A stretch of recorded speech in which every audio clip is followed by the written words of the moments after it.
The aims of the pilot that we ran in IO were three mainly. The first one was to evaluate the usability of the platform, so to disentangle whether there were bugs or issues and these kind of things. Then we wanted to establish whether it is possible to implement and what are the issues in implementing such a platform in a clinical setting with breast cancer patients and prostate cancer patients. And then the third one is to understand whether the platform actually has an effect on patient health engagement, on self-management, on psychological aspects, and on value-based aspects. So this means the patient satisfaction and the costs related to healthcare. The benefits of the psycho-emotional tools, which is composed by the ALGA questionnaire, the PSICA questionnaire, and the FARA questionnaire, is that mainly it can reach out to a very wide number of patients. What happens usually in the clinical practice is that it is really difficult to evaluate whether a patient is experiencing some struggles, some issues, and often they struggle a lot, or it may happen that they struggle for a long time before they realize that they can ask for support.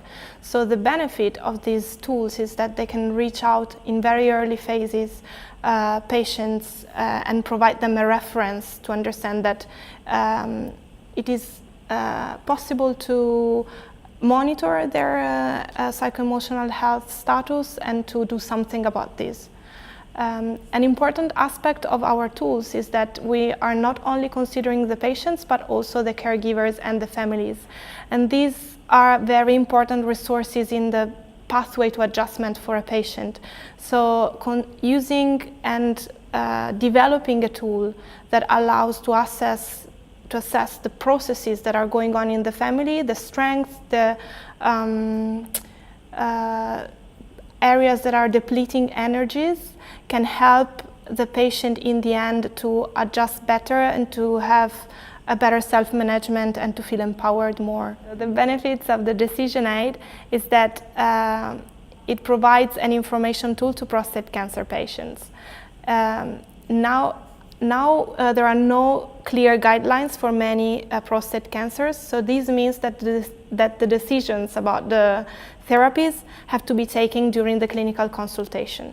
The matter is that nowadays clinicians have very little time and patients have many questions to ask, and it is not always easy to reconcile these two needs.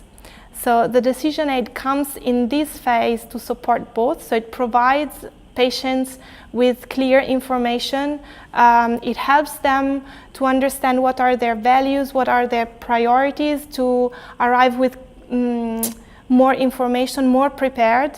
And these should help the clinical consultations, should support the relationship between clinicians and patients, because it makes a value out of the clinical consultation. So this means that the time where the two people meet, the two individuals meet, is a time that is tailored to the patient, to the questions he wants to ask, and not a time where standard information is provided.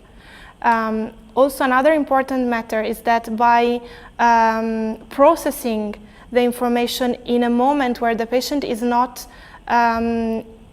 emotionally active, in a moment where the patient is not stressed by the clinical consultation, by the lack of time, helps him in a phase where he actually has the abilities to process information.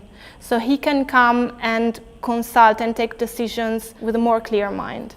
What we've learned from this pilot until now, so we are still learning a lot from the data that we are analyzing, is that e-health in oncology, in the oncology setting, may not be a good for all tool. So it doesn't mean that it is not helpful, but it needs a very, very precise and careful tailoring to the classes or to the characteristic of each individual. And this means that we might need different features, or we might need different types of apps for different kind of patients and different kind of individuals. So this is a very important lesson that we're learning now. Also, what we learned from the first phase of the pilot, in the second phase we implemented some specific exercises for breast cancer patients, and this was a suggestion we received from clinicians and from patients themselves. So now we had a new set of patients using the new version of the app, and they really like it. They really like having the exercises in video and shown to them. And this is, I think, a nice example of how the circular programming and the circular communication between developers, clinicians, and patients can produce actually something useful and good for the patients.